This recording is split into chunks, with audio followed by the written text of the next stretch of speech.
con el fin de no interferir de pronto tanto en el ancho de banda, que de pronto sea más lenta la transmisión, y asimismo con los micrófonos, si de pronto salimos y volvemos a entrar, intentar entrar con el micrófono en silencio con el fin de no interrumpir la exposición del ponente. Las preguntas van a ser al final, entonces si quieren las van dejando en el chat, las van escribiendo para llevar una bitácora de las preguntas. Yo me encargaré de darlas al final de las ponencias a cada uno de los participantes. Sin embargo, también vamos a dar lugar a algunas participaciones. Yo sé que hay personas que nos están acompañando de algunas instituciones, no solamente de la ciudad de Medellín, sino de otras ciudades del país, que quisieran intervenir. Pueden solicitar la palabra y con todo el gusto también podemos hacerlo. Vamos a iniciar en contados minutos. Entonces, si tienen alguna pregunta, por favor, este es el momento con respecto a la metodología. Creo que ha quedado claro un poco cómo va a funcionar el panel.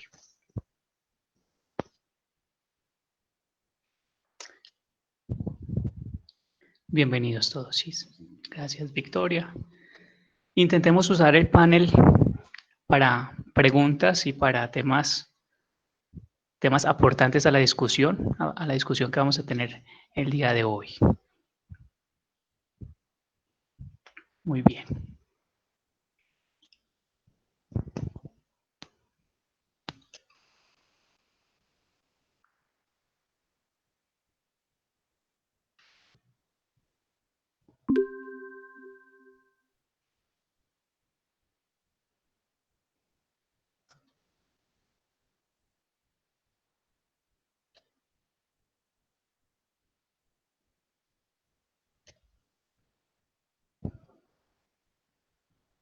Muy buenas tardes para todos y para todas. Quiero darles la bienvenida entonces nuevamente a este panel para la desmitificación de la epilepsia y gracias por aceptar esta invitación. En esta oportunidad nos acompaña Carolina Ramírez Valencia, que es la representante legal de la Fundación Renacer con Amor. También nos acompaña el doctor Jaime,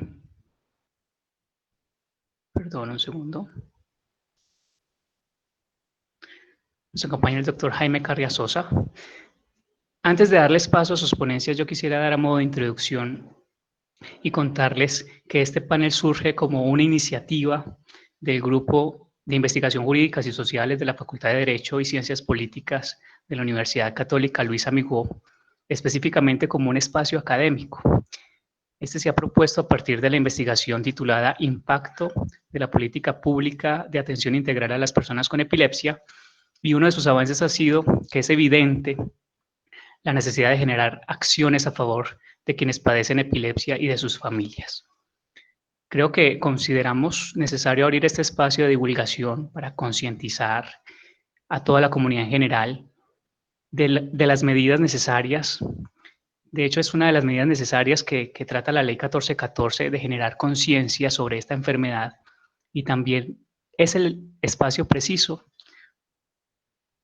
para llamar esa necesidad de implementar de manera integral la Ley 1414, todo lo que ya está establecido de la política pública para la atención a pacientes con epilepsia.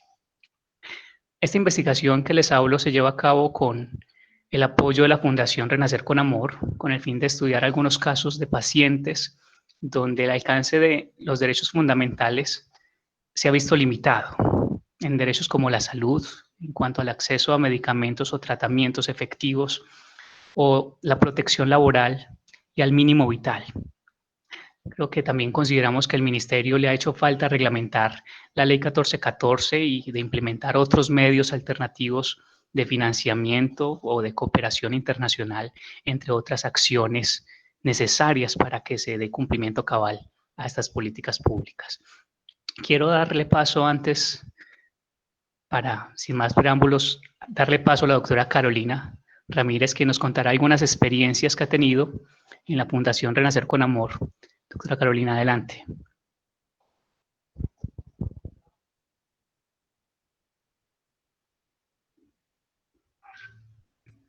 Buenas noches a todos.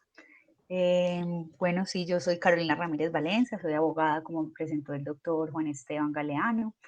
egresada de la Universidad Luis Amigo y bueno, soy paciente con epilepsia y a raíz de esto es que también se da la iniciativa de crear la fundación. Eh, la fundación ya tiene aproximadamente 4 años, casi 5, porque ella inició como un grupo de apoyo en el 2016, pero fue constituida legalmente en el 2018, ya pues como fundación empezamos siendo como un grupo de apoyo. Y bueno, aquí ya el doctor me está ayudando como con las diapositivas, nos llamamos Renacer con Amor. Digamos que lo más importante o el lema de la fundación es desmitificar la epilepsia, ya que alrededor de ella hay muchos estigmas y muchos mitos y esa es como la misión principal. Nosotros tenemos una frase que nos identifica mucho, que es no importa cuántas veces te equivoques o con qué lentitud progreses, sigues estando muy por delante de los que lo intentan. Creo que es una frase muy diciente, una frase que nos identifica no solo a los que somos pacientes con epilepsia, sino a cualquier persona que de pronto tenga una discapacidad o tenga como dificultades para lograr las cosas. Creo que es una frase que alienta mucho. ¿Quiénes somos? Bueno, somos una organización sin ánimo de lucro, tenemos la personería jurídica, como lo dije anteriormente, nace de la necesidad de crear espacios de apoyo para personas con epilepsia y discapacidad. ¿A raíz de qué? De que en Colombia es muy poco o prácticamente nulo estas fundaciones o estos espacios, o sea, no hay espacios o no hay grupos de apoyo para personas con epilepsia como si lo hemos podido evidenciar en otras enfermedades o patologías. Entonces, por ejemplo, cáncer. El cáncer es una enfermedad que tiene mucho apoyo y que podemos encontrar muchos grupos de apoyo. Y aquí en epilepsia, digamos que esto no se ha visto. Entonces, ¿por qué se quiso hacer? Para generar estos espacios. ¿Cuál es nuestra visión para el 2025? Ser reconocido como una institución de transformación social que impacte de manera positiva la vida de las personas con epilepsia, sus familias y la comunidad. Claro, ser más visibles, ya tener un reconocimiento, ya que esto, porque obviamente cuando transformamos tocamos vidas y obviamente generamos conciencia, como lo dijo el doctor Galeano, no solamente en las personas, sino en la comunidad en general.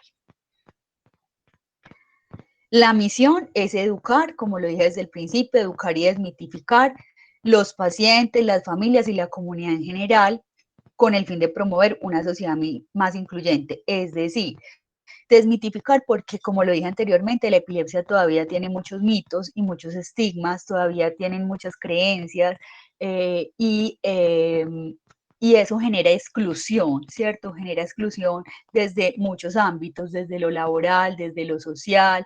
Entonces, esa es digamos que digamos la misión principal para generar una sociedad más incluyente.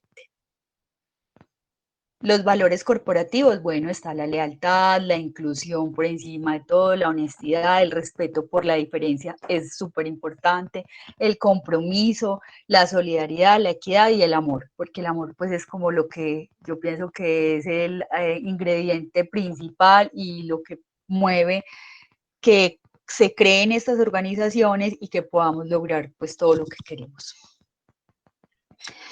En la normatividad es súper importante, primero porque hay una ley que es la ley 1414 del 2010, donde es la ley que establece unas medidas especiales para la protección de personas con epilepsia. Entonces, esa ley de pronto no es muy conocida. Lo que buscamos en la fundación también es promover esta ley para que los pacientes la conozcan, porque muchas veces son los mismos pacientes que la desconocen. Entonces, es importante. De esta ley, digamos que se desglosan otro tipo de reglamentación, ¿sí? Que es la 1145 para personas en situación de discapacidad. Ahí está la 1346, que es la Convención de los Derechos con Personas con Discapacidad. Hay algunas sentencias, una ley estatutaria que garantiza el ejercicio de los derechos con personas con discapacidad. Entonces es importante porque la discapacidad de alguna manera, en algunas ocasiones, va de la mano con la epilepsia, porque hay personas que tienen la condición de epilepsia, pero adicional a esto tienen otras condiciones que les genera una discapacidad.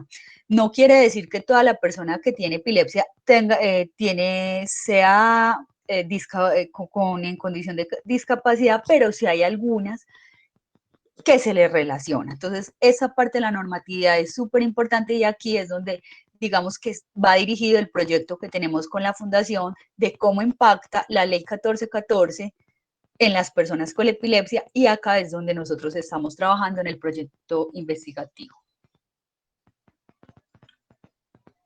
Bueno, ahí pues digamos que se desglosa la ley 1618, que es la que habla de personas con discapacidad, y desarrollan como las capacidades de la persona, lo que buscan los programas de apoyo que se buscan para las familias y la persona con discapacidad, y implementar las estrategias de apoyo y fortalecimiento a todas esas familias y a los cuidadores, no solo al paciente, sino al cuidador, que es tan importante.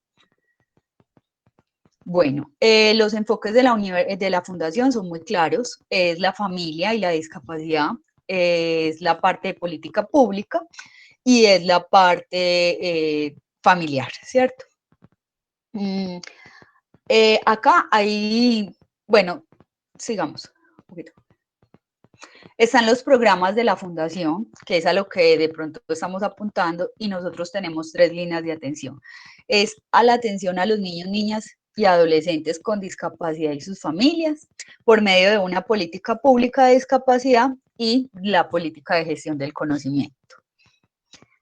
Bueno, ¿cuál es la línea de atención? ¿Qué busca esta línea? Contribuir al fortalecimiento de los procesos de estas personas, ¿cierto? De las familias, de los niños, de los adolescentes, por medio de esta línea de atención, ¿cierto? De esa línea de atención se desprende,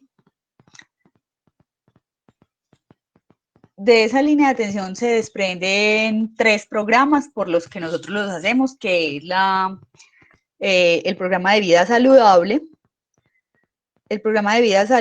que es en el cual tenemos los profesionales de la salud que nos están acompañando continuamente, ¿sí? Entonces aquí, por ejemplo, tenemos fonoaudiólogos, tenemos trabajadores sociales, que esa es la línea de vida saludable. Tenemos un fisioterapeuta, entre otros, neurólogos que nos apoyan y un neurocirujano que también nos apoya.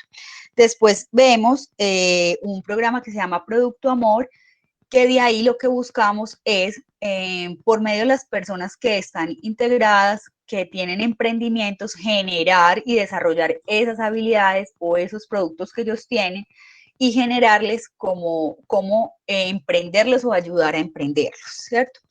Y está el Club Renacer, que son actividades más culturales, más sociales, de recreación, de arte, que generen inclusión para esas personas. Digamos que esos son los programas de la línea de atención. Después vemos que la idea es un apoyo educativo. Tenemos un programa que se llama Entrenacer. En el Entrenacer es donde contamos con los profesionales de la salud, entonces donde podemos llegar donde un neurólogo y él nos va a ayudar a generar unas charlas, a llegar pues como a la comunidad en general, a la comunidad empresarial y a la parte educativa, donde vamos a empezar a explicarles como todo lo que es epilepsia, los primeros auxilios y a desmitificar todo esto, ¿cierto? Tenemos la línea de política pública, que es la que, pues, digamos, que maneja toda la parte de legislación, que es generar y fortalecer los espacios de participación social para las familias con epilepsia y discapacidad, generar incidencia en política pública, en las implementaciones de política pública que permitan visibilizar la epilepsia y el impacto que tiene tanto en los pacientes como en su entorno. Entonces, eso es lo que también se hace a través de la ley 1414 y todo lo que, pues los beneficios que se puedan lograr. Adicional a eso está la línea de gestión del conocimiento, que esa sí es más construirnos los líderes desde la fundación, desde la parte teórica, desde la parte legal, en experiencias familiares. Esta ya es una línea donde nosotros buscamos es empoderarnos de esta condición para poder transmitir ese conocimiento. Ya tenemos ya por lo último cómo te puedes vincular pues a la fundación, que por el programa de Don Amor, donde pues obviamente está dirigido no solo a las personas en particulares, sino también a las empresas y a las instituciones, que pueden ser por aportes económicos de personas naturales o jurídicas, y ya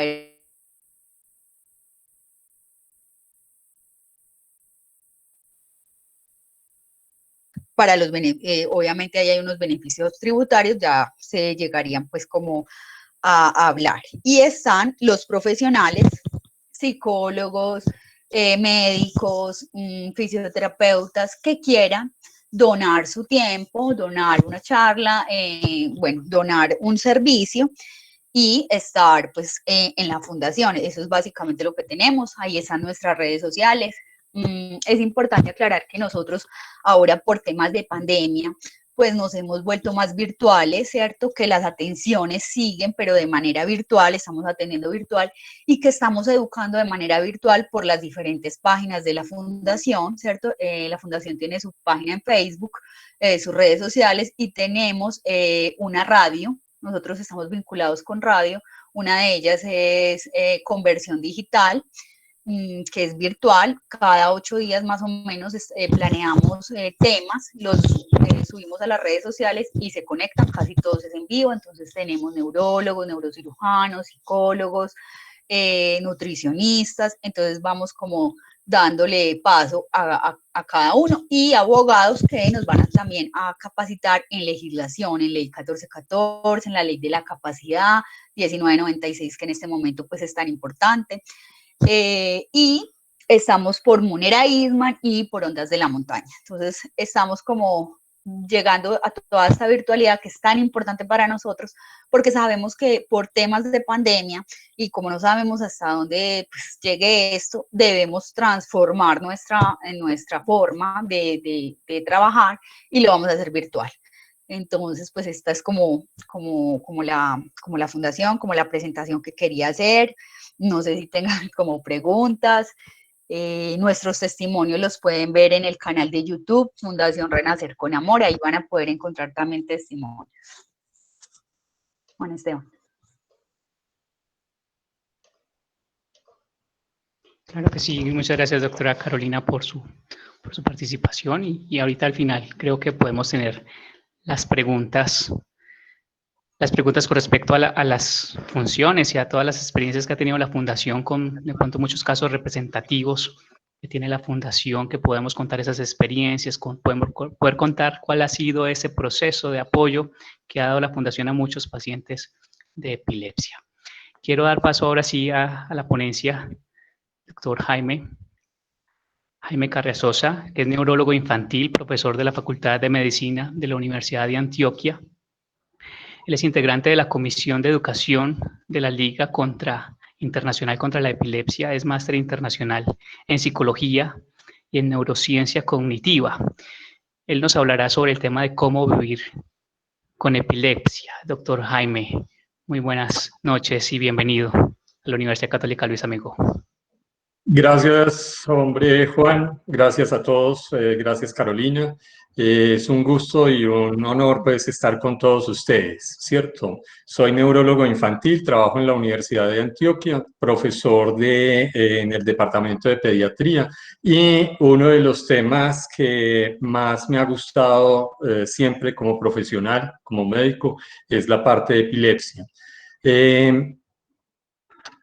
Denominé esta conferencia Cómo vivir con epilepsia, que tiene un propósito activo con ustedes más adelante. En una segunda parte les pediría que tuvieran a la mano papel y lápiz, porque tenemos que hablar de algo que tiene que ver con empoderamiento. Pasemos a la siguiente, Juan, por favor. ¿Cuál es la definición de epilepsia? Es una enfermedad neurológica que se caracteriza por tener al menos 2 manifestaciones clínicas súbitas de un momento a otro, no provocadas, en más de 24 horas separadas entre sí, debido a descargas eléctricas cerebrales hipersincrónicas.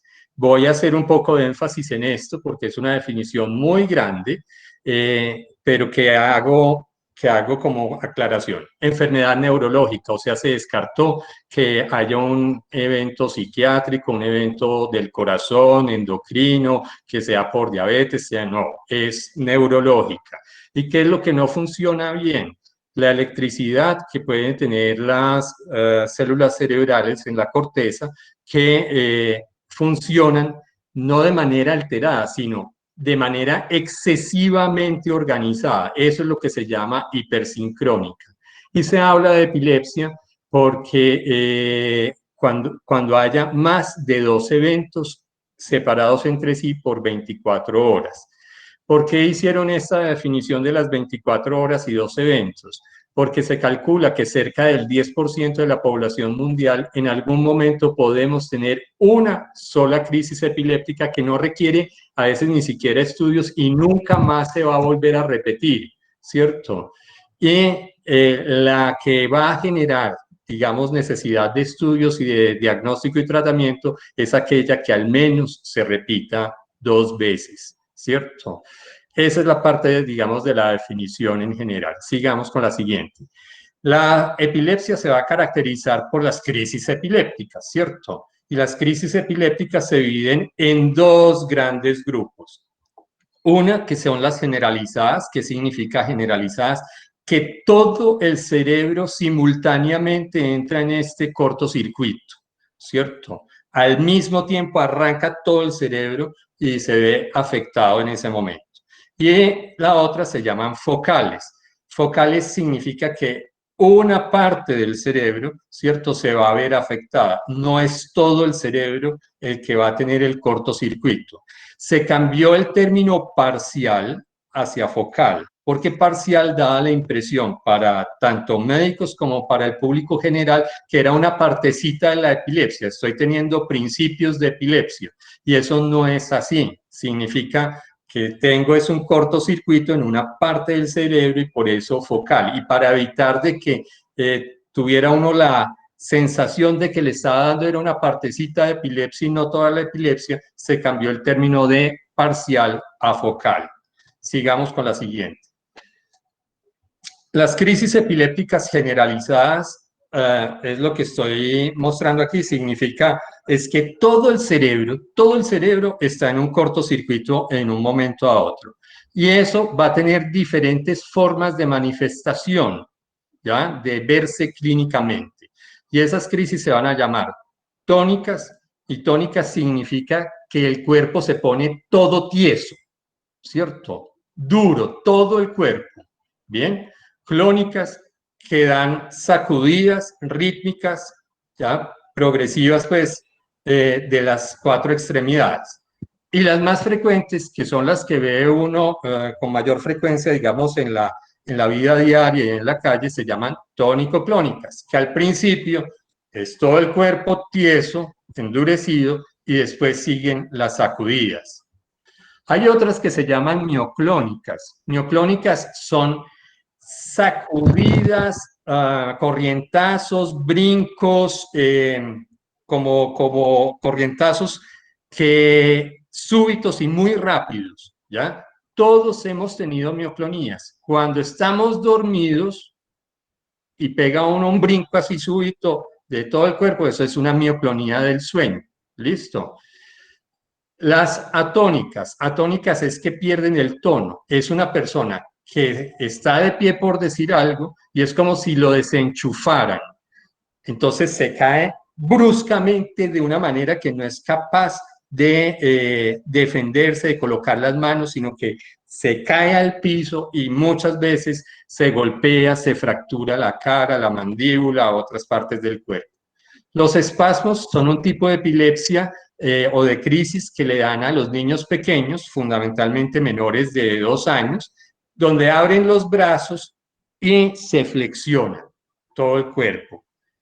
Y las otras generalizadas son las ausencias. Ausencias significa que me desconecto por breves segundos y vuelvo y me conecto de un momento a otro.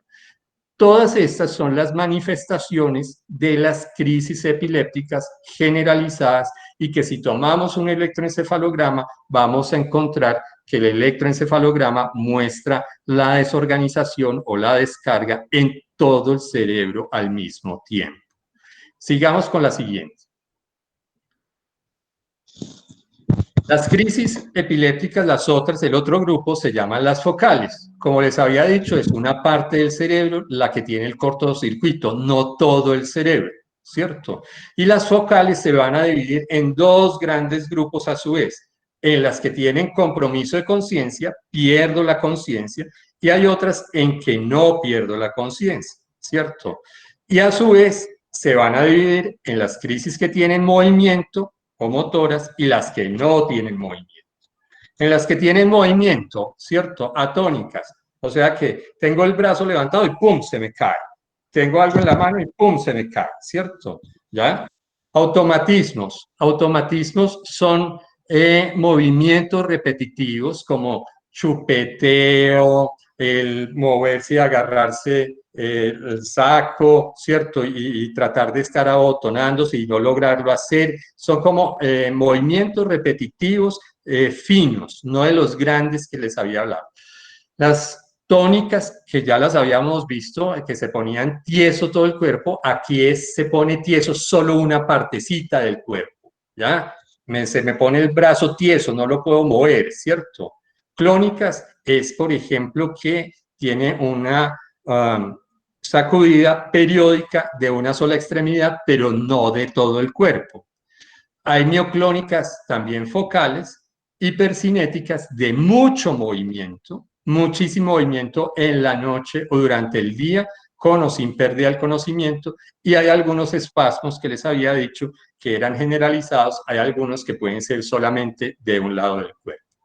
Y las otras se llaman nomatoras, que son, por ejemplo, autonómicas. No se siente nada, no se ve nada motor, nada de movimiento, pero aumenta la presión arterial, la frecuencia cardíaca, hay palidez, hay sudoración, y es eso la crisis durante 3 minutos, por ejemplo. Eso se llama una crisis autonómica. Cognitivas, en algunos casos muy raros, ¿cierto? Que entra un pensamiento, debo hacer esto, debo hacer esto, debo hacer esto, debo hacer esto, 2 minutos y pasan los 2 minutos y no, y pasó la crisis. Pero siempre es igual, siempre es repetitivo, ¿cierto? Emocionales, de tristeza o de risa o de felicidad, no, o sea, sin explicación alguna. Y las otras son sensoriales, que puede aparecer, me huele raro, me huele raro, me huele maluco o algo quemado, como si se estuviera podrido, o me huele muy dulce, ¿cierto? Y dura 3 minutos y después, como si nada, ¿cierto? Son sensoriales que pueden ser del gusto, del olfato, de la sensibilidad en la piel, ¿cierto? Que está presente. Así se dividen en general las crisis epilépticas. ¿Cómo llega uno a esto? Pasemos a la siguiente, ¿cierto? ¿Cómo llega uno a la clasificación? ¿Cómo se hace el diagnóstico? Simple y llanamente por interrogatorio. Eso se llama en medicina anamnesis. ¿Cuándo te dio la primera vez? ¿Qué fue lo primero que sentiste? ¿Qué fue lo segundo que pasó? ¿Cuánto tiempo duró? ¿Qué extremidades moviste? ¿Cómo quedaste posteriormente? ¿Cuántas veces te ha dado? ¿Hay algo que desencadene tu crisis? ¿Cierto? Ese interrogatorio nos va a nosotros a ayudar a diferenciar si esos episodios que tiene la persona son de origen cerebral, de origen cardiológico, de origen endocrinológico, de origen psiquiátrico, lo que fuera. Simplemente sabiendo interrogar, y es el ejercicio que hacemos, digamos, los médicos.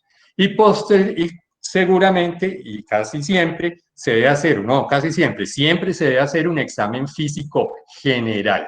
El examen físico lo que trata de decirnos a nosotros es de dónde sale esta epilepsia, o trata de buscar alguna causa eventualmente de esta epilepsia. Habitualmente las personas que tienen epilepsia tienen un examen físico general y neurológico habitualmente normal, ¿cierto? Pero hay cosas como estigmas cutáneos, manchas café con leche, manchas en la piel, lunares grandes, que nos orientan, ok, esto puede tener también un origen correlacionado con el cerebro y podría explicar eventualmente la epilepsia. De ahí que siempre, siempre los pacientes con epilepsia, al menos en su primera consulta, siempre deben ser examinados. Uno hace el diagnóstico con esa parte de interrogación y de examen físico. Ya pasamos a la siguiente. ¿Qué ayudas diagnósticos se utilizan? Por excelencia se utiliza el electroencefalograma. Y aquí el electroencefalograma es la colocación de unos electrodos en la cabeza que por supuesto no ejercen ningún tipo de dolor y va a registrar la actividad eléctrica del cerebro en los diferentes electrodos que se colocan. Como ven ustedes en la imagen de arriba a su derecha, ahí hay una descarga generalizada. Vean que todo el cerebro se ve alterado. Venía normalito con una baja amplitud, ¿cierto? Una organización y súbitamente aparecen unas descargas importantes, no sé si lo logran ver aquí, ¿ya? De todo el cerebro y después vuelve y se normaliza. En el segundo van a ver ustedes que en la parte de abajo tenemos es una descarga focal. Es solamente aquí en esta parte, en estos dos canales, donde hay una alteración y el resto se ve bastante normal. O sea, el electroencefalograma nos puede orientar si agarra descargas, si es generalizada y focal en caso de que tuviéramos dudas después de haber hecho un buen interrogatorio. ¿Qué otra ayuda nos sirve? Pasamos a la siguiente. Nos ayudan las imágenes y en las imágenes tenemos dos grandes pilares importantes que son la tomografía y la resonancia. Hoy por hoy se prefiere más la resonancia porque es mucho más fina. Entonces, en la gran mayoría de personas, ¿cierto? La resonancia suele salir normal como en la imagen de arriba, pero en algunos casos puede salir alterada como en la imagen de abajo, donde hay un realce, se ve más claro, como unos anillitos blancos que podrían explicar eventualmente una epilepsia focal secundaria, por decir algo, a una enfermedad parasitaria como es neurocisticercosis, ¿cierto? Entonces, muchas veces las imágenes y los electroencefalogramas salen normales, pero eso no significa que no tengan epilepsia, simplemente es una ayuda diagnóstica y que el diagnóstico se hace fundamentalmente con el interrogatorio y el examen físico. ¿Ya? Sigamos con la siguiente. Hecho el diagnóstico, ¿cómo se trata la epilepsia? Se trata de dos maneras muy grandes, muy generales. Una, medidas farmacológicas y la otra, las medidas no farmacológicas. O sea, con medicinas y con otras cosas que es de educación, que son medidas no farmacológicas. ¿Qué vamos a hacer? Pasamos a la siguiente. La siguiente nos va a decir las medidas farmacológicas, ¿cierto? En el tratamiento de las epilepsias. Hay medicamentos específicos para epilepsias generalizadas, que no es el caso entrar a tratarlos acá, pero voy a dar ejemplos como el ácido valproico o el levetiracetam, y hay medidas o medicamentos que son para epilepsias focales, ¿cierto? Como son la carbamazepina y la lamotrigina, por decir alguna cosa, ¿cierto? A veces unos medicamentos sirven para las epilepsias generalizadas y focales también. Bien, sigamos con la siguiente. En las medidas farmacológicas, ¿cierto? ¿Qué tenemos que saber? Que la dosis tiene que ser individualizada. No es lo mismo para una persona de 5 años que para una de 55, ¿cierto? Que la dosificación, o sea, cuántas veces al día se debe dar, también es individualizado. Hay algunos que puede ser una vez al día y hay otros que transforman el medicamento más rápidamente y por eso toca a veces 3 veces al día. ¿Qué tenemos que saber? ¿Cuál es la efectividad? ¿Qué vamos a esperar de ese medicamento? ¿Qué efectos secundarios puede acarrear? Bien, ¿cómo son los exámenes de control y por qué hay exámenes de control? ¿Cada cuánto debo hacer las citas? Y tener en cuenta que estos son tratamientos largos, son tratamientos que duran al menos 2 años. Como neuropediatra, debo decir que la gran mayoría de las epilepsias en pediatría sirve 2 años de tratamiento y posteriormente la gran mayoría de veces se puede suspender la medicación y les puede ir muy bien. En adultos muchas veces el tratamiento es más largo, ¿ya? Por no decir a veces décadas. Sigamos. ¿Se logran controlar las crisis epilépticas con la medicación? Sí, en el 70% de los casos sí se logra controlar y les va muy bien. Es la experiencia de neuropediatría. En un 30% no se logra, ¿cierto? Se vuelven resistentes a la medicación y hay que buscar combinación de medicamentos o ver si es un candidato a cirugía de epilepsia o si hay que hacerle otra medida quirúrgica como estimulación de nervio vago o utilizar dieta cetogénica o cualquier otro tipo de alternativa adicional. Pero la gran mayoría de veces, el 70%, las epilepsias son controlables, ¿cierto? Y les va muy bien, ¿ya? Y eso es importante saberlo, ¿ya? ¿Por qué? Porque mucha gente tiene metida en la cabeza de que la epilepsia es incurable y que no se logra controlar nunca. Y no es cierto. Bien, la gran mayoría de veces sí se logra y se logra fácilmente con la gran mayoría de medicamentos disponibles en nuestro país. Pasemos a la siguiente, Juan, por favor. ¿Cuáles son las medidas no farmacológicas para el tratamiento? Primero, educación. Educación, educación, educación. En la medida en que yo sepa de mi enfermedad, más fácilmente la voy a saber manejar. ¿Listo? Y la otra medida farmacológica importante, perdón, no farmacológica importante, es el empoderamiento. Yo, como paciente, me debo volver responsable de mi enfermedad, ¿ya? No soy dependiente exclusivamente de lo que me diga el médico, de mi mamá, de mi papá, de la otra persona. No, en mi conciencia tengo que volverme responsable de saber manejar mi enfermedad como cualquier otra enfermedad crónica. Veamos la siguiente. En la educación, ¿qué tenemos que hacer primero? Quitar los mitos, ¿ya? Tanto en el público general como en el personal de salud, como en los pacientes, en los cuidadores y en los amigos. Esto no es un mal de ojo, esto no fue porque me trasnoché, esto no fue porque me emborraché, esto no es porque estoy endemoniado, ¿cierto? Muchos mitos que hay con respecto a la epilepsia hay que arreglarlos, hay que solucionarlos y es deber de los médicos contestar las preguntas y las creencias que tengan las personas, ¿ya? Esto fue por algún pecado, por no haber obedecido, por cualquier cosa, ¿listo? ¿Y qué debo saber? ¿Qué es epilepsia? Ya ustedes lo deberían saber y aprender acorde a la primera definición. ¿Cómo se manifiesta mi epilepsia? ¿Cómo se diagnostica la epilepsia en general? ¿Ya? ¿Cómo se trata? ¿Qué exámenes se toman y por qué se toman? ¿Cómo se hacen los controles y cuál es el pronóstico de mi enfermedad en general? ¿Cierto? Eso es, digamos, los términos globales de la educación en epilepsia.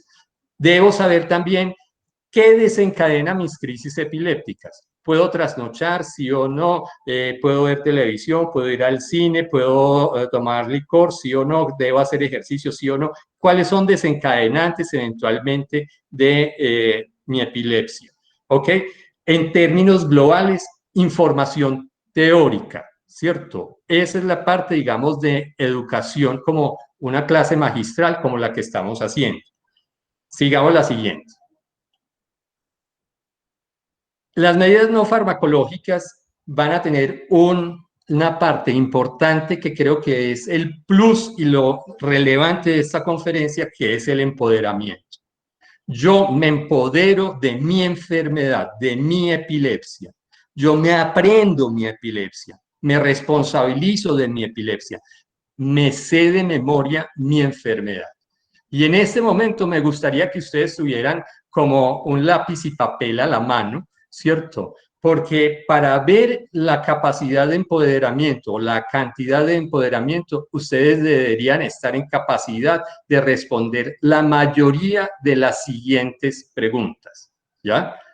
para decir, estoy empoderado de mi enfermedad y la sé manejar y no voy a depender exclusivamente de lo que me diga el médico o lo que me diga otra persona, ¿cierto? Entonces, si tienen el papel y lápiz, van contestando sí o no a las siguientes preguntas de las siguientes diapositivas. La siguiente, Juan.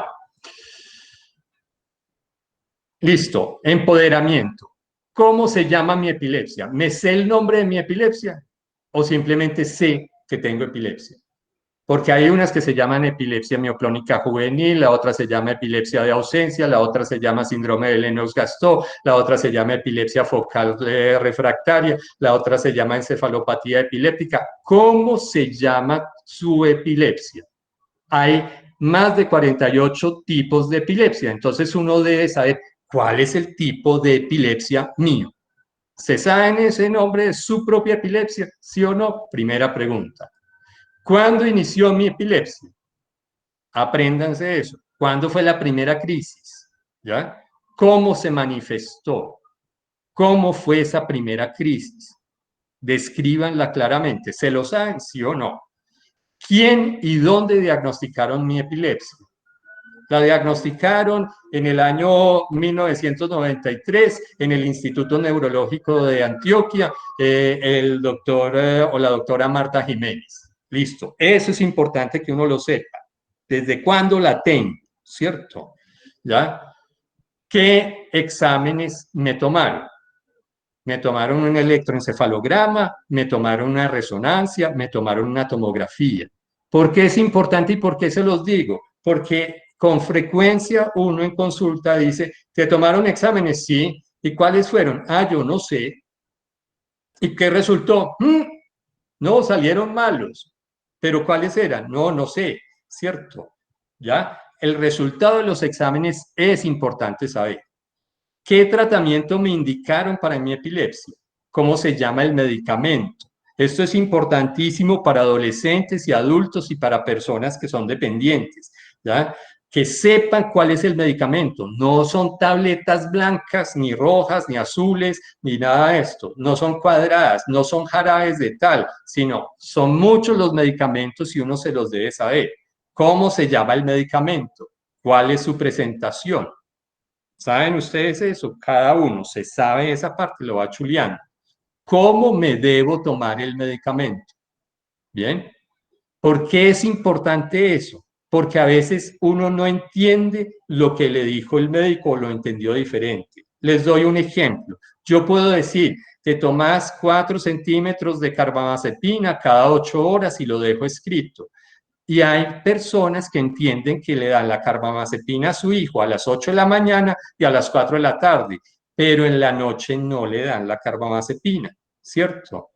Ya son detalles de ese tipo, ¿ya? ¿Cómo me lo debo tomar? ¿Se saben eso?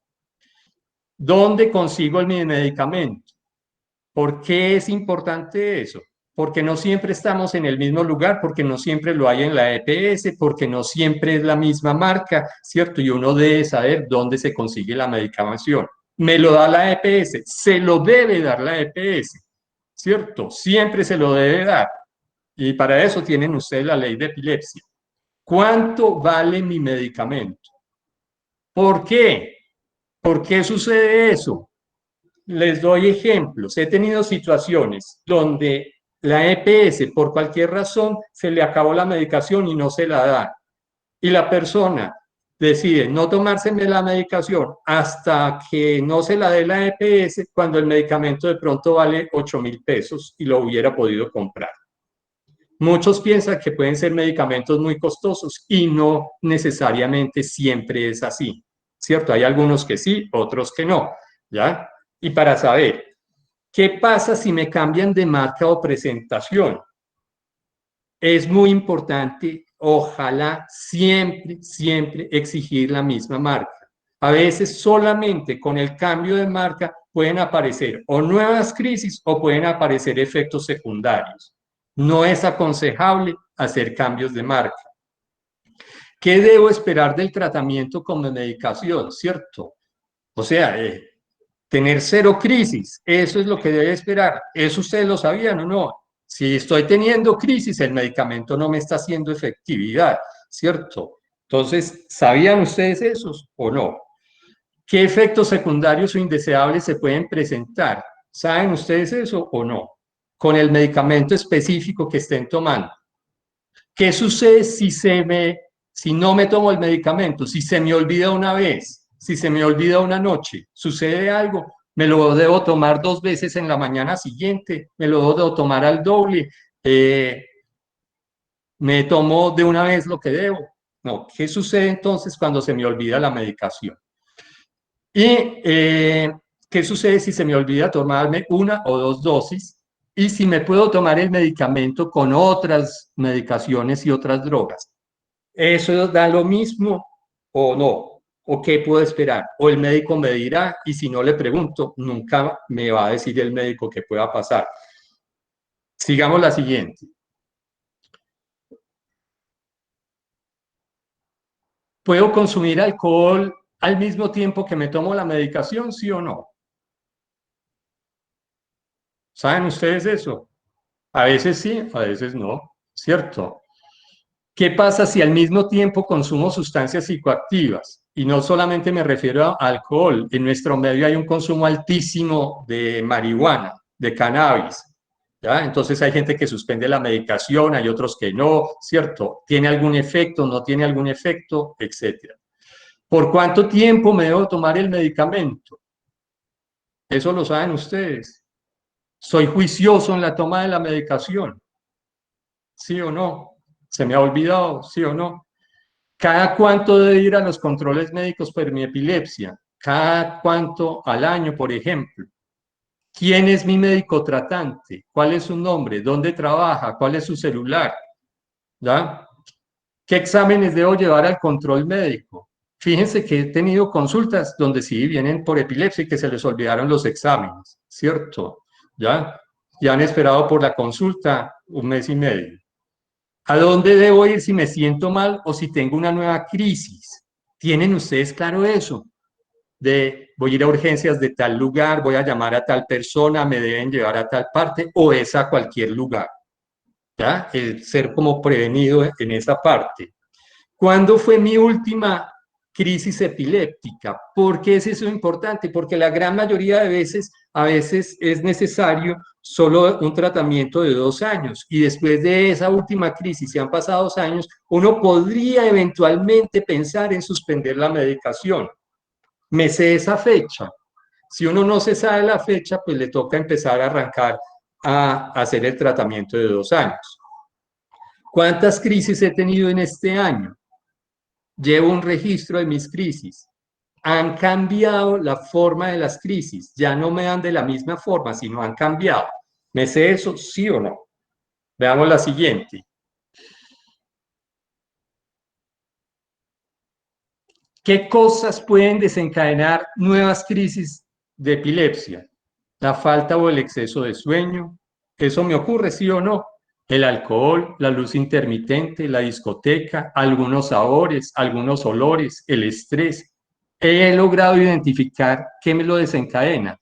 Si logro identificar qué lo desencadena, pues fácilmente puedo controlarla un poquito más, además del medicamento, ¿cierto? Entonces, no trasnocho excesivamente o duermo antes del trasnocho, etcétera.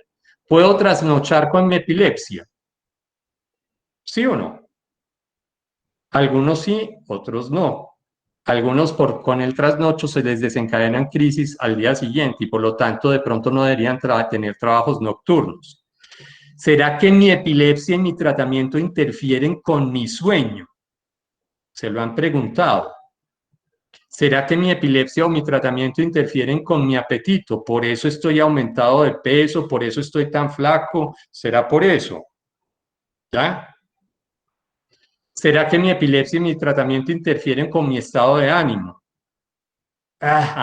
Me dio una crisis hace 6 meses, pero ando bajoneado. ¿Será eso por la epilepsia? ¿Será por el medicamento? Lo tenemos. He tenido pensamientos suicidas. ¿Será que mi epilepsia o mi tratamiento interfieren con mi estado físico? ¿Cierto? ¿Ya? ¿Qué actividad física y deportes puedo hacer? ¿Lo sé o no lo sé? Debo hacer deporte. Hay deportes prohibidos. ¿Tengo o no tengo? Las personas con epilepsia deben hacer deporte. Deben hacer deporte. Mejora el estado de ánimo, mejora las relaciones sociales, mejora las funciones cognitivas. Y hay evidencia que puede reducir las crisis epilépticas. El deporte es importante. ¿Con mi epilepsia puedo manejar o conducir carro? ¿Cuándo? ¿En qué momento? ¿Después de cuánto tiempo sin crisis? ¿Hay leyes sobre esto? ¿Lo saben ustedes, sí o no? Ok, la siguiente. ¿Será que mi epilepsia y mi tratamiento interfieren en mi sexualidad? ¿Interfieren con las menstruaciones? ¿Tengo claro eso? ¿Será que interfieren con el deseo sexual, con las ganas de tener relaciones sexuales? ¿Será que la epilepsia interfiere con los métodos anticonceptivos? ¿Tenían claridad en eso? ¿Será que la epilepsia o el tratamiento interfieren con un posible embarazo?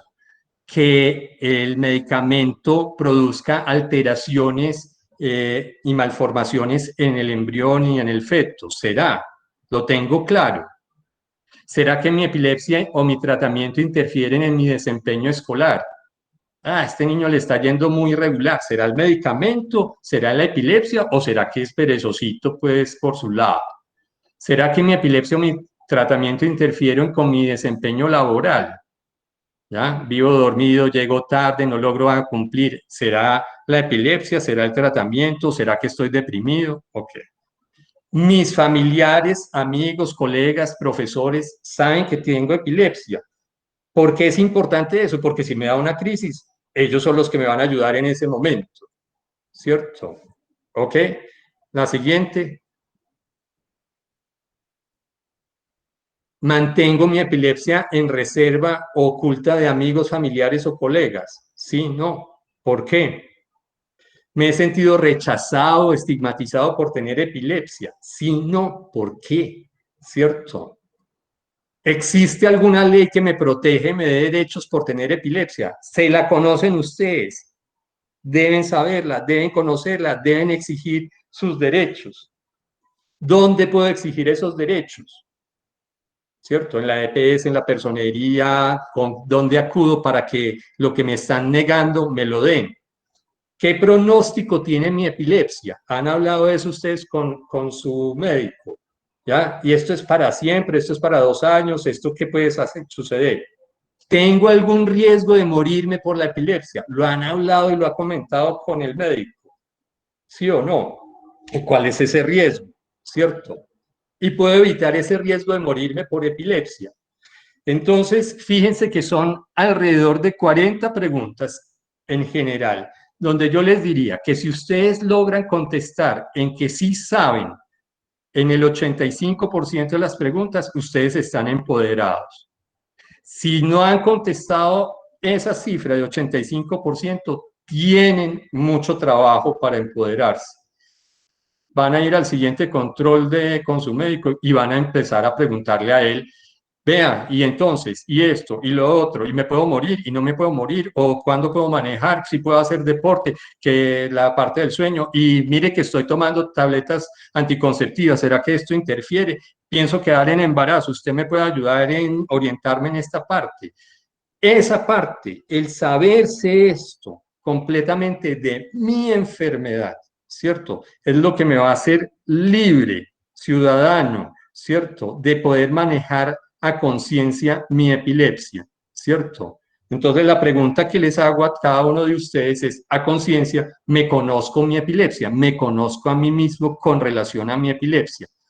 Y los invito a que se vayan empoderando, no dependan exclusivamente del médico y de otras personas, vayan volviéndose muy conscientes de lo que están ustedes teniendo y eso les va a facilitar enormemente el tratamiento, les baja muchos miedos, ansiedades, angustias y los va a volver mucho más libres de hacer lo que ustedes quieren hacer, pero necesitamos enormemente esta parte de empoderamiento por parte de las familias, de los cuidadores y por supuesto de los pacientes.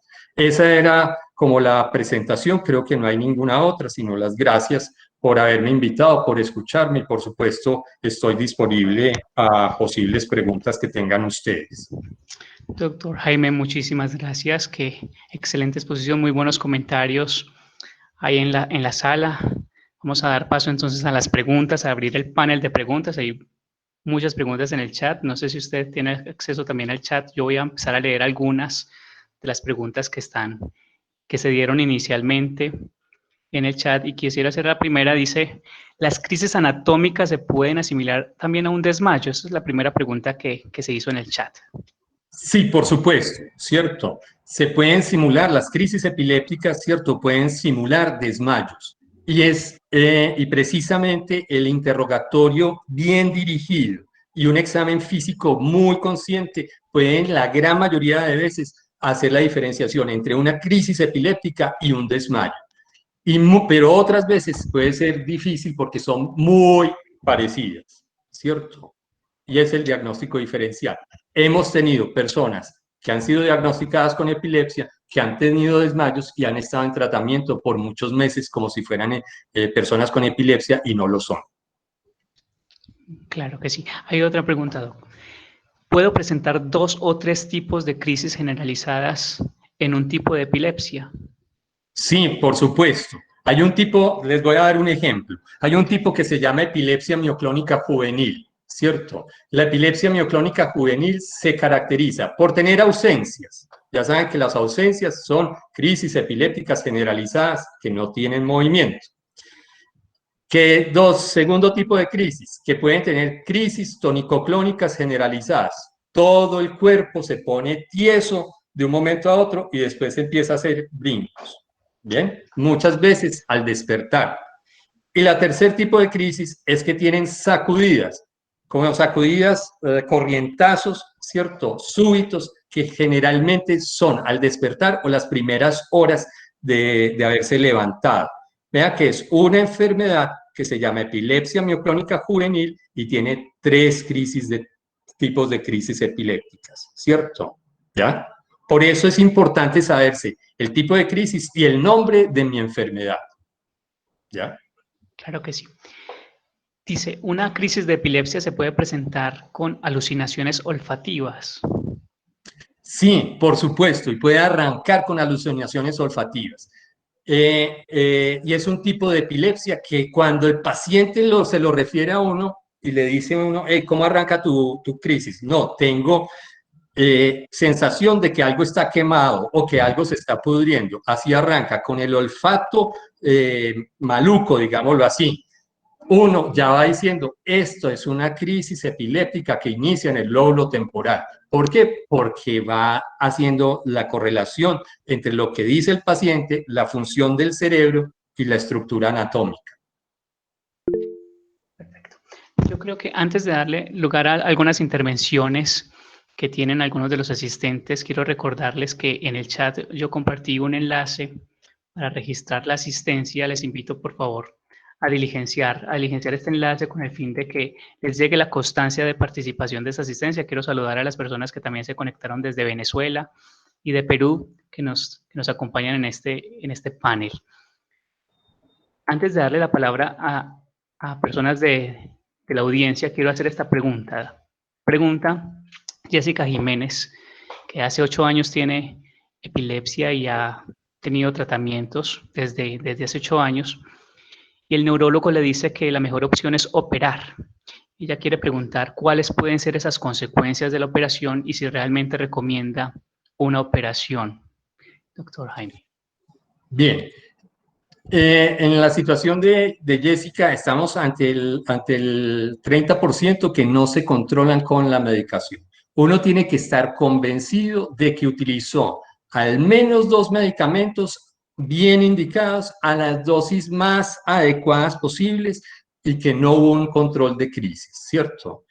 Ahí se vuelve una persona candidato eventualmente a cirugía de epilepsia. La cirugía, al ser candidato de cirugía de epilepsia, debe ir a un centro multidisciplinario, donde lo ve el neurólogo que sabe de epilepsia, ¿cierto? el neurocirujano, el neuroradiólogo, el electroencefalografista, el neuropsicólogo, al menos esas 5 personas. Cuando vemos que las crisis epilépticas, el inicio, su transcurso, cada detalle por detalle, ¿cierto? Orientan a un lugar del cerebro, por decir el lóbulo temporal.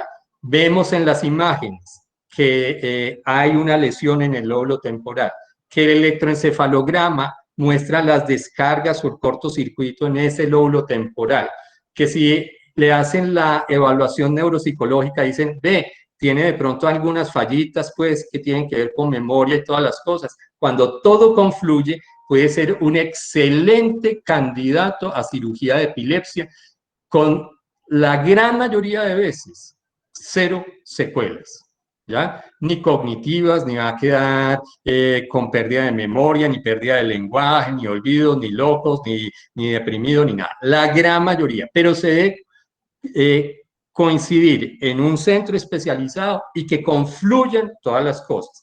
De hecho, las cirugías de epilepsia más exitosas son las del lóbulo temporal, donde las personas posteriormente pueden tener una vida completamente normal, tanto desde el punto de vista de estudio y laboral, ¿cierto? Y les puede ir muy bien, ¿ya? No estamos experimentando aquí. En ese sentido, la ciencia ha avanzado muchísimo, ¿ya? Qué bueno, qué bueno. Quiero darle la palabra a una de las asistentes. De pronto, Lesbia aún nos continúa en sala, Lesbia Madera, que es de Montería. ¿Puedes encender el micrófono, por favor?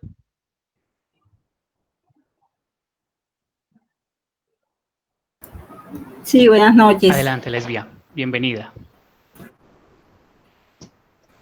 Sí, buenas noches, doctor. Yo le quería hacer una consulta. Yo tengo un hijo que a los 21 años le dio una crisis de epilepsia y eso fue después de hacer mucho ejercicio, de estar en playa.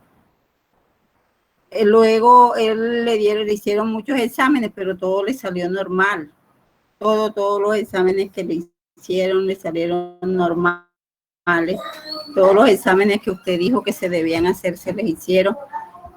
Y luego él siguió en tratamiento, le mandaron el ácido valproico por un tiempo, primero le dieron 2 diarias, después 1 diaria, después se la quitaron porque le dijeron que ya eso había sido una crisis, pero que no le volvía a dar epilepsia, pero en diciembre le volvió a repetir y nuevamente está en tratamiento con el ácido valproico. Entonces, yo quería saber si habría alguna manera de que yo pudiera comunicarme con usted o mandar la historia clínica, a ver si usted me podía atender el caso de él. Bien, yo no voy a hacer, digamos, atención de consulta aquí virtual y posteriormente con Juan Esteban y Carolina, ¿cierto? Les van a dar, digamos, la información de dónde es de dónde se puede atender y dónde es el consultorio. Yo no tendría ningún inconveniente, digamos, en atenderlos, ¿cierto? Pero no es una intención, digamos, de adquirir, digamos, aquí pacientes y todas las cosas, ¿cierto? ¿Ya? Sin duda alguna, sí lo podría hacer. No. Y la información te la van a dar más adelante y compartir más adelante. ¿Listo? Ah, bueno, listo, le agradezco. Con el mayor gusto, no hay problema. Muchas gracias por tu participación. Vamos a darle la palabra. Muchas gracias. Claro que sí, Elvia. Muy bien. Daniel Velarde se encuentra en sala. Daniel Velarde.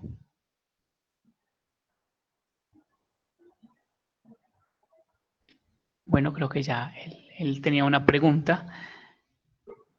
Quiero darle la palabra a Juliana Arcila. A Juliana Arcila, entre tanto, estamos haciendo la selección de las preguntas. Adelante, Juliana, buenas noches. Hola, muy buenas noches. Doctor, 2 preguntas. Un paciente con autismo que tiene mucha incidencia de convulsión, ¿eso es neurológicamente por algo genético o degenerativo o por qué se da en ellos tan fácil la convulsión? Y la terapia del cannabis, ¿qué tan eficiente es en pacientes como ellos. Ok. Estás haciendo unas preguntas que son muy interesantes. El autismo tenemos que tener claro de dónde, cuál es su causa, ¿cierto? Porque hay autismo que se debe a que hubo un embarazo con problemas, con dificultades, a que el parto fue prematuro, a que tuvo meningitis, que tuvo encefalitis, que tuvo un traumatismo, o sea, hay que buscar la causa del autismo.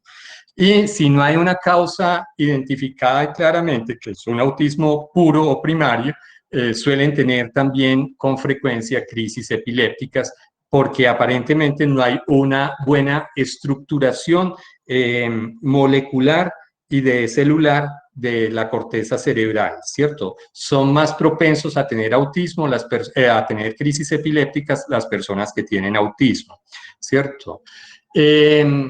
Y hay varios tipos de autismo que están relacionados con epilepsia. Entonces, a veces uno también puede decir, hay unos subtipos de epilepsia que causan autismo, ¿ya? O que se manifiestan muy parecido a una persona con autismo. Bien, o sea, hay que estudiarlas muy claramente.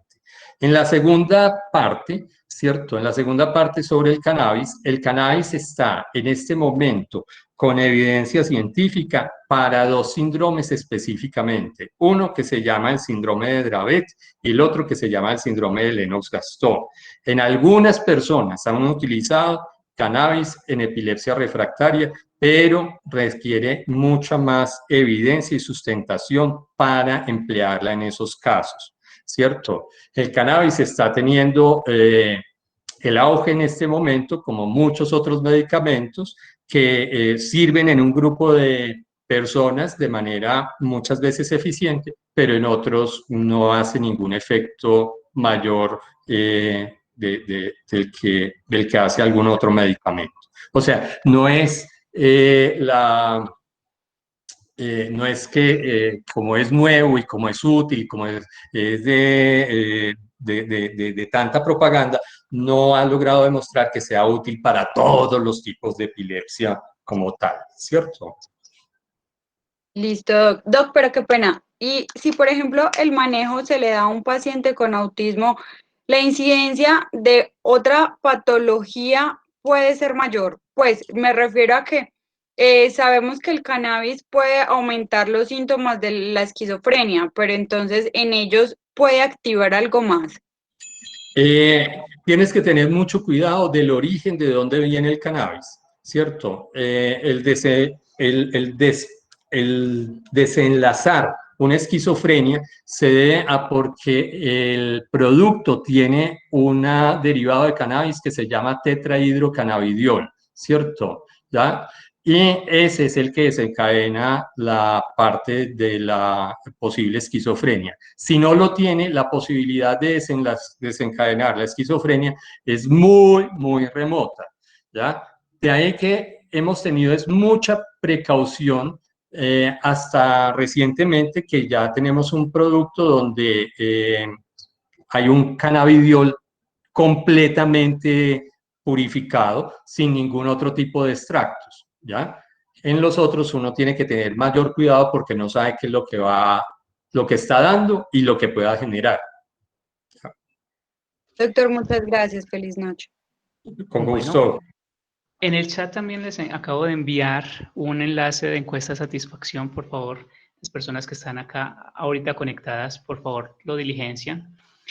Quiero poner también en la presentación las redes sociales de la Fundación Renacer con Amor nuevamente y los teléfonos. Yo sé que hay muchas inquietudes que también están muy relacionadas con consulta personalizada. Les invitamos a que puedan comunicarse con la Fundación y quisiera darle la palabra a la doctora Carolina, la representante de la Fundación, que ella nos cuente un poco sobre las experiencias que ha tenido la Fundación en el apoyo y acompañamiento a algunos de los pacientes. Cuéntanos alguna de las experiencias exitosas que se han tenido a partir de la Fundación.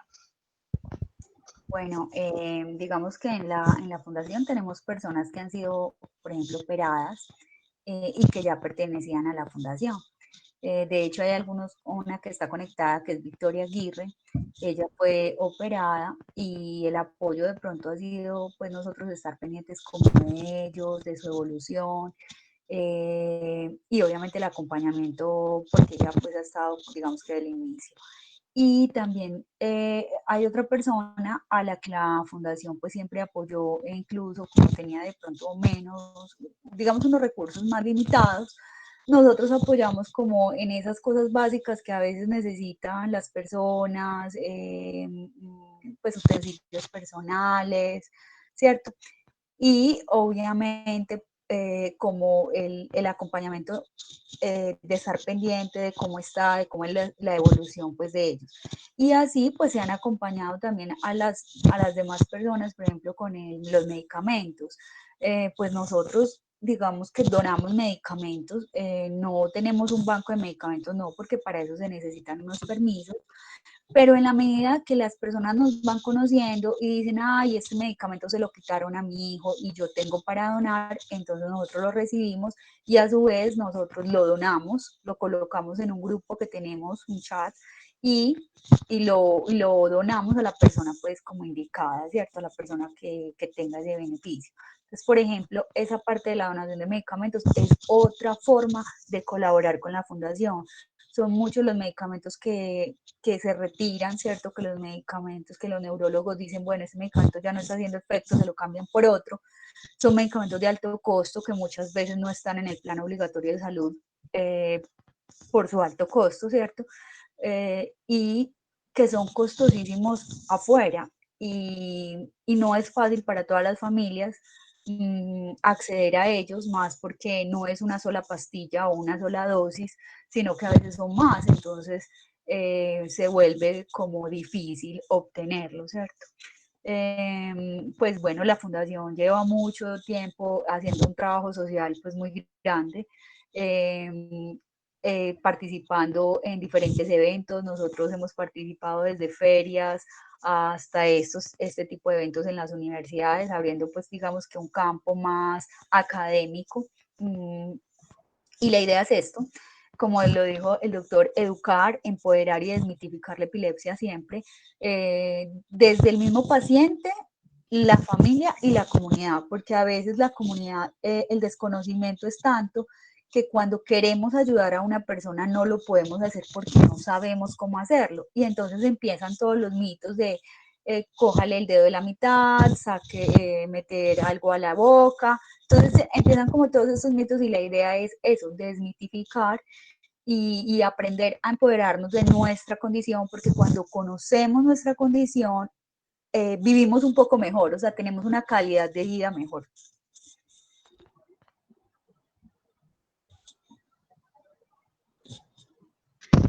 Gracias, doctora Carolina. Muchas gracias por la presentación. Doctor Jaime, no sé si quisiera dar algunas palabras de conclusión para cerrar su intervención. Sí, a ver, la invitación es conozcan su epilepsia, sépanla manejar, traten de llevar una vida lo más normal posible.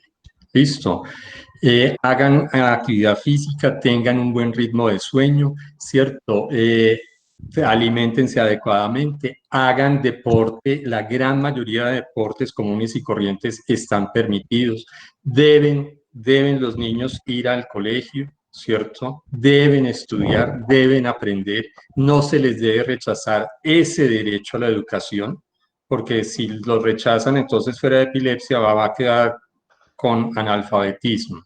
No debemos volvernos conscientes de que por la enfermedad no se debe rechazar a una persona en su ámbito laboral, ¿cierto? Tenemos derechos y leyes que nos protegen en ese sentido y en la medida en que nos volvamos conscientes vamos a saber manejarlo. Que si me estoy sintiendo mal porque tengo depresión, ansiedad, porque tengo tal cosa, por favor consulten.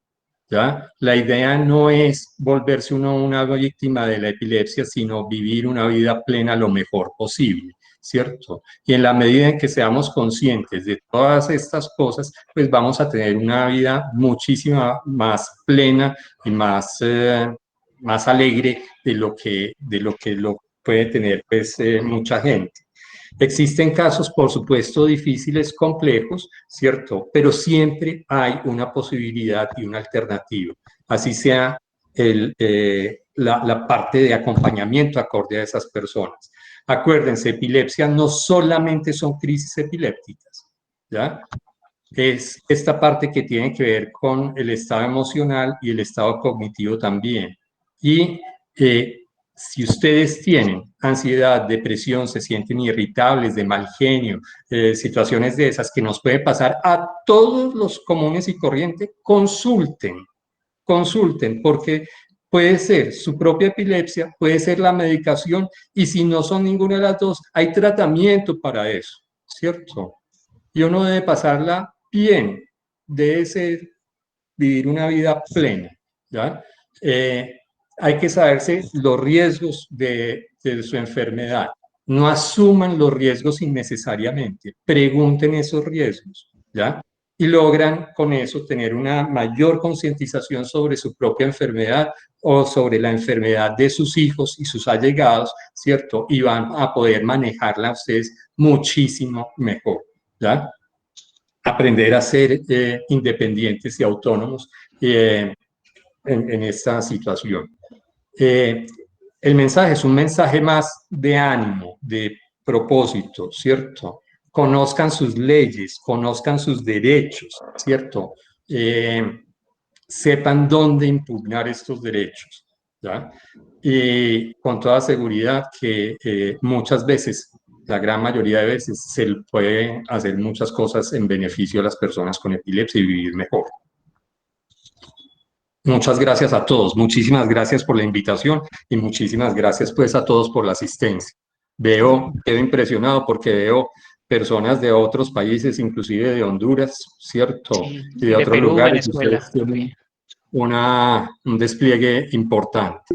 Y de hecho ¿Ya? también saludamos a las personas que nos ven en directo y también nos van a ver a través de redes sociales, en YouTube también va a quedar alojado este video, y a las personas que hicieron sus preguntas en este chat, vamos a contestarlas vía correo electrónico, igual están las redes sociales de la Fundación y está mi correo electrónico también en la información del evento para que puedan hacer sus preguntas y con todo el gusto les podemos dar respuesta.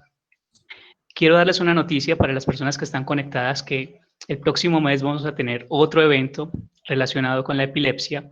También nos va a acompañar el doctor Jaime. Es con respecto al arte y la epilepsia. Es un proyecto muy bonito que también conocí de la labor que hace el médico Jaime Carrillo Sosa. Es una labor muy, muy hermosa. No sé, Doc, si usted nos quiere contar un abrebocas de lo que vamos a ver el próximo mes. Listo, claro. Epilepsia no significa que las personas no tengan creatividad. Precisamente por eso nos propusimos con Carolina, ¿cierto? Demostrar, digamos, cuál era la preocupación que tenían las personas con epilepsia de la Fundación Renacer y los cuidadores, su preocupación con respecto a la pandemia y epilepsia. Y pensamos que no íbamos a recibir mayor cosa. Y recibimos un montonón de dibujos, de cuadros que queremos compartir. Y también va relacionado a esa experiencia que nos dieron, digamos, el permiso para poderlas publicar, mostrar, reflejar, tal cosa, y que puede ser importante porque las emociones y los cuadros pueden decir muchas más cosas que a veces las palabras. Y hacer un correlato de la historia de la epilepsia a través del arte, ¿cierto? Cómo se ha visto la epilepsia a través del arte, para que ustedes también tengan un conocimiento histórico de esta enfermedad que tiene más de 3.500 años de haberse descrito, ¿cierto? Entonces, puede ser no solamente estar metidos en el mundo de las crisis epilépticas y los medicamentos, sino también, pues, demostrar que se puede hacer arte también a pesar de tener, digamos, la enfermedad. Y eso es muy importante, ¿ya? Bueno, doctor Jaime, nuevamente muchas gracias. Nos acaban de escribir también que hay personas de México. Yo creo que hemos hecho una labor muy, muy bonita el día de hoy. La vamos a seguir haciendo en espacios académicos como este.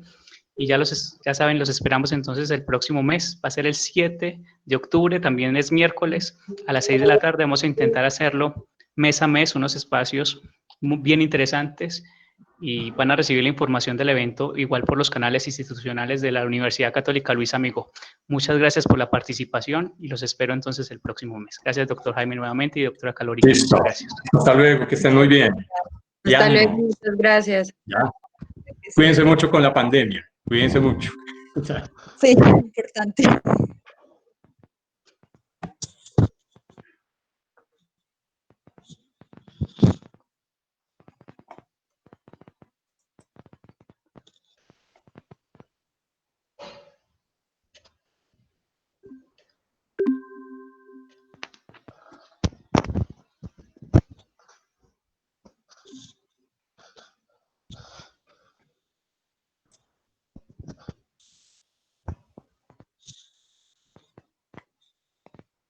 Feliz noche a todos. Hasta luego.